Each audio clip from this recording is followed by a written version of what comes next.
সমাজ, বাংলার মুসলমানরা তোমাদের সঙ্গে আছে। ভারত জুড়ে তোমরা নরেন্দ্র মোদীর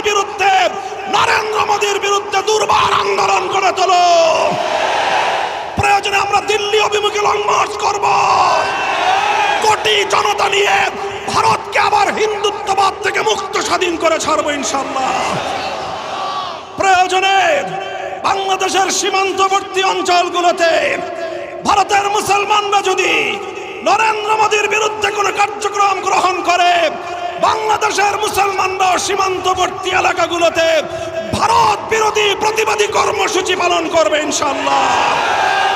সেই সঙ্গে আমরা বলতে চাই, সারা দুনিয়ার মুসলমানেরা যেভাবে গাজাবাসীর পক্ষে মাঠে নেমে এসেছে, আমি বিশ্ব মুসলমানদের প্রতি এবং সারা দুনিয়ার শান্তিকামী মানবতার প্রতি আহ্বান জানাতে চাই, একইভাবে আপনারা ভারতের মুসলমানদের অধিকার আদায়ের জন্য ভারতের 40 কোটি মুসলমানদের প্রতি সংহতি প্রকাশ করার জন্য বিশ্ব মানবতা রাজপথে নেমে আসা দরকার। ঠিক একইভাবে আমরা বলতে চাই, সারা দুনিয়ার মুসলমানদের এবং মানবতাবাদী জনগণের চেয়েও বাংলাদেশের মুসলমানদের, বাংলাদেশের জনগণের দায়িত্ব অনেক বেশি। কারণ বাংলাদেশের মানুষ, বাংলাদেশ ভারতের প্রতিবেশী রাষ্ট্র। প্রতিবেশীর বাড়িতে যদি আগুন ধরে, অন্যান্য মানুষ আসার আগে প্রতিবেশীকে সর্বপ্রথম সে আগুন নেভানোর জন্য এগিয়ে আসা তার নৈতিক দায়িত্ব হয়ে দাঁড়ায়।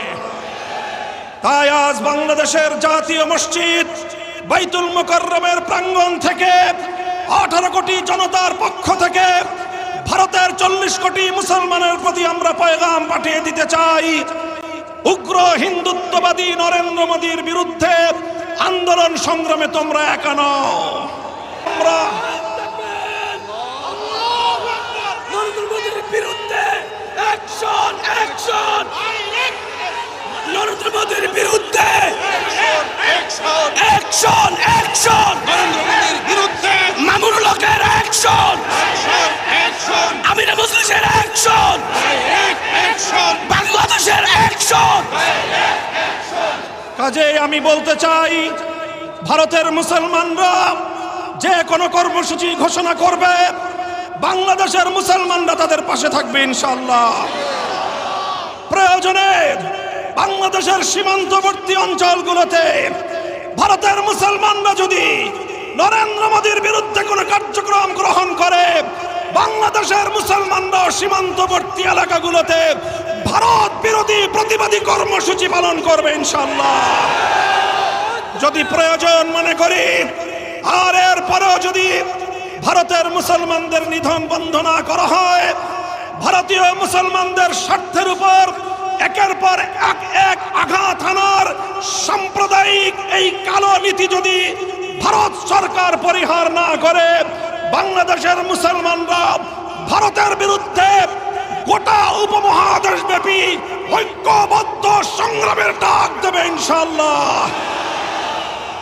ইতিমধ্যে বাংলাদেশ সরকারের কাছে আহ্বান এসেছে, আঞ্চলিক জোট সার্ককে শক্তিশালী করে এই উপমহাদেশীয় অঞ্চলে, দক্ষিণ পূর্ব এশিয়ায় ভারতের আধিপত্যবাদের বিরুদ্ধে সবগুলো মানবতাবাদী রাষ্ট্র ঐক্যবদ্ধ হয়ে ভারতের বিরুদ্ধে আগ্রাসী নীতির বিরুদ্ধে প্রতিরোধ গড়ে তুলবার আহ্বান জানাই।